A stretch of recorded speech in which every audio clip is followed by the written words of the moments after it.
I'm not going to do some silly long intro here, I'll cut straight to the chase. As you can see by the title, I did not like this. And yes, I'm 3 months late to making this video, and I can assure you it's for a good reason, and not just because I hate being neglected by the YouTube algorithm. You see, when Born Again came out, I hadn't actually seen the original 3 seasons of Daredevil yet.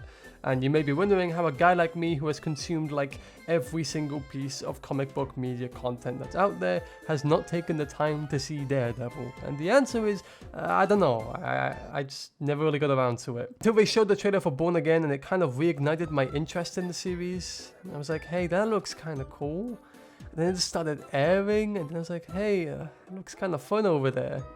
Everybody seems to be enjoying series. So fuck it, I watched Daredevil, all 3 seasons, all 39 episodes within like 6 to 7 weeks, and I thought it was okay. I will quickly go over my thoughts on these, that way you guys can familiarize yourselves with my expectations, my approach to how I enjoy and consume content, so that you can understand my perspective on Born Again a little bit better. I had high expectations going into season 1, given that a lot of best season 1s of TV ever lists include Daredevil season 1. So my expectations were naturally decently high, and they were met-ish. I think the series starts off quite slow, but it slowly ramps up and gets better and better, to the point where I'm definitely interested in these characters and their motivations and the stories that have been set up. It manages to balance all of that while also having a pretty good climax. I'd say it hits, for the most part, all of the right notes, albeit some episodes are just kind of boring and some moments that are a little bit cringe. Now, it's not my list of best season 1s ever. Not really, but for comic book series where we are unfortunately used to seeing a lot of mediocrity, Daredevil season 1 is far better than the norm, and it stands on its own far better as just a TV series compared to its peers. My expectations were never blown, but I found myself never really being disappointed either. It's a solid 7.5 out of 10. Now season 2 is strange because it starts with like the best 4 episode run of the entire series arguably, and then it's like the writers decided, okay, what if it sucked now? Now John Bernthal as the Punisher, it's fantastic. Like Robert Downey Jr. Iron Man level casting. It is drop dead perfect. He steals every single scene that he's in. And it's a real shame that his story arc has to be dangled in with some shitty Yakuza storyline. Now this may be controversial, I don't know, but the Hand are just fucking boring. I don't think Stick as a character is that interesting. He wasn't in season 1 and he isn't in season 2.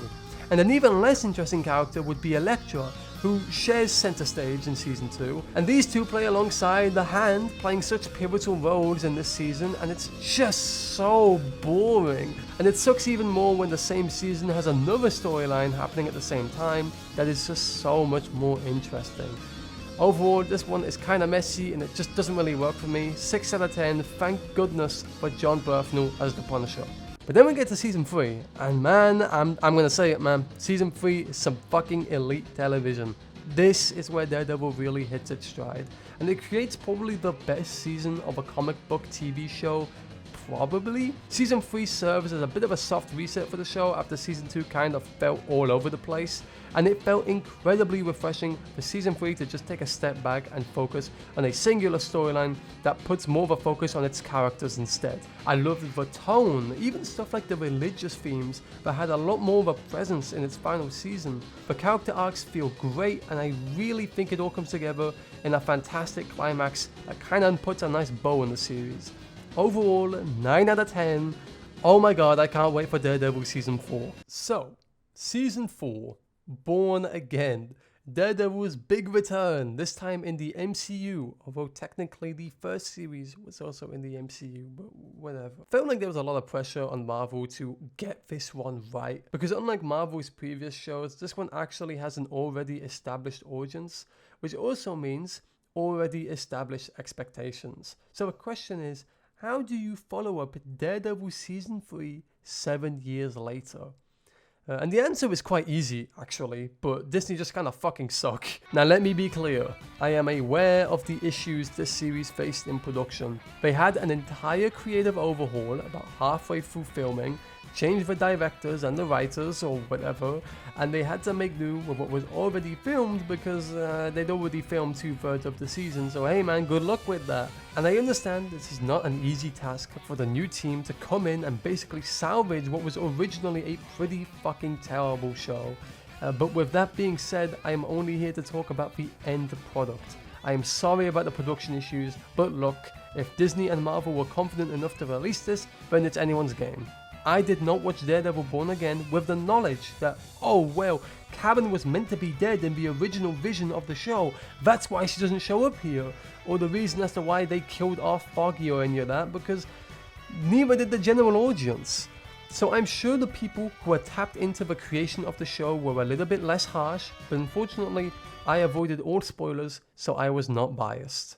On a more general basis, the first immediately noticeable feature is how much worse the series looked compared to the Netflix version. The original series is very moody, has dark colours, it's very yellowy, but it's a consistent theme across all 3 seasons, and I like it a lot.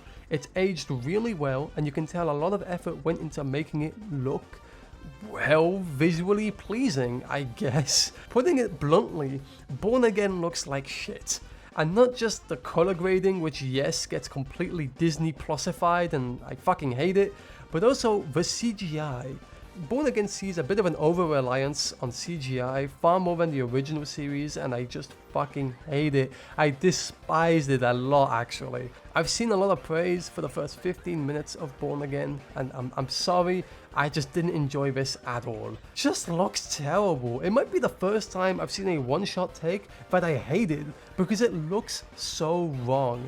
And bear in mind I wasn't thrilled with the context of it either, but this just looks so weird. Primarily because of the over-reliance on CGI. I mean, the final part of the fight culminates on top of a building which is so obviously a green screen and also CGI. Why? This just looks so bad compared to the 3 seasons of Daredevil I just watched, which had fight scenes filmed in real locations with real actors. And then the rest of the episode looks and feels kinda weird, and then the second episode also felt that way, and then wait a minute, is the whole season gonna feel like this? The entire tone of this season just feels so off compared to the original series, and it was so unbelievably jarring, especially after binging the original Netflix version.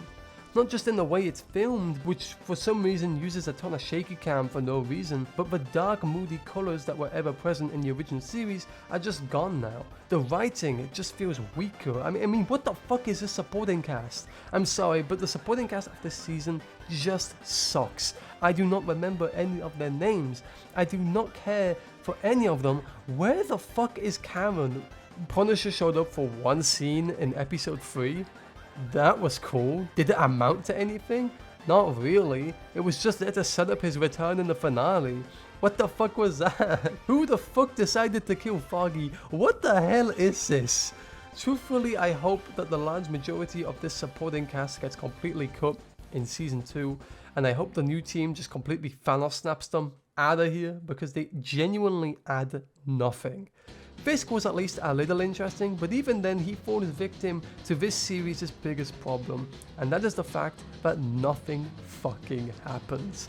Matt doesn't even put on the Daredevil suit again until episode 6. 6 episodes out of a 9-episode series. And that moment where he does finally make his return as Daredevil doesn't even work as like this big triumphant moment because I felt nothing. And looking online, I wasn't the only one who felt that way. It just felt a bit random and something that should have happened about 4 episodes ago. And don't get me wrong, I'm down for seeing Matt Murdock as a lawyer. In fact, I actually wish we saw more of that in the original series. The problem here is that this story is written in a way where it's obviously building up to him returning as Daredevil, and everything in between feels like it's just staggering Matt reaching that moment in his character arc. I've seen TV shows that are about lawyers that are fantastic and have kept me on my feet, blown my expectations at times, and Daredevil, as far as the lawyer story side of it goes, doesn't really do that. And even when he gets the suit back, it's just kinda whatever. So if the lawyer part isn't good, and the superhero part isn't great, what does that actually leave us with here? Oh yeah, 2 episodes that are actually good. Yeah, see, the first 7 episodes out of 9, we've been loosely fixated on this Muse character, who, design being really cool aside, is maybe the most boring and underdeveloped antagonist of this entire series, even worse than the Hand back in season 2. The moment this series decides they want to actually start doing something interesting with his character, it's over. End of character arc. Well, that was a bit of a waste of what was an actually amazing costume design. So what does that leave us with in the final 2 episodes? The actually good stuff. See, this is where the new team actually takes over fully and get to make their own episodes. So naturally, they bring back Ben Poindexter and Foggy and that whole storyline, which hasn't even been mentioned since the first 15 minutes of the season. Then they bring back the Punisher, they also bring back Karen, and then wait a minute, all of the actually interesting and developed characters are back. And there you have it, Disney. Was it so hard to just make a season continuing on the Ben Poindexter storyline that Daredevil season 3 was so obviously setting up? And these final episodes are so clearly made by an entirely different team, because these episodes actually have some source to them. Now while these 2 episodes are really good, and I can't understate that, it still doesn't work for me, because everything that came before it just kinda sucks. There's no build up to these 2 episodes, it just kinda happens. The series spends 7 episodes dicking about doing nothing, and then in the final 2 episodes it feels like they went, oh fuck, maybe we should actually start developing the plot now. And in a similar fashion to how I didn't really feel anything to when Matt got his suit back, I didn't feel like this moment in episode 8 was nearly as exciting as it would have been if it had, let's say, the proper time to cook. And what's upset me the most is that this series ends on a cliffhanger, which sets up season 2. One thing that I appreciated so much about the original series is that each season was for the most part a self-contained story with a start and an end. I am so uninterested in having this big overarching plot that spans across multiple seasons in my Daredevil show. Obviously you're allowed to have plot points carry over, but like, not the entire plot. So like, to sum it up, Daredevil Born Again wastes your time for about 7 episodes and then sets up a second season in its final 2 episodes. It's not really great when you put it like that, and I would defend it more if it had some cool moments in between, but not really. I actually can't remember much of anything before episode 7. I would also defend it more because, hey, it's a reboot, but it also isn't. Because this series doesn't work if you haven't seen the first 3 seasons. It also directly references and continues storylines following the original series. So it's not a reboot, it's a continuation that's lacking all of the charm the original had. Season 2 will no doubt be better, but dang man, there are a lot of issues to fix here. I'm feeling a very tame 6 out of 10 for Born Again, and that is solely saved thanks to its final 2 episodes. If I were ranking this season solely for the first 7 episodes, this would be an easy 5 out of 10.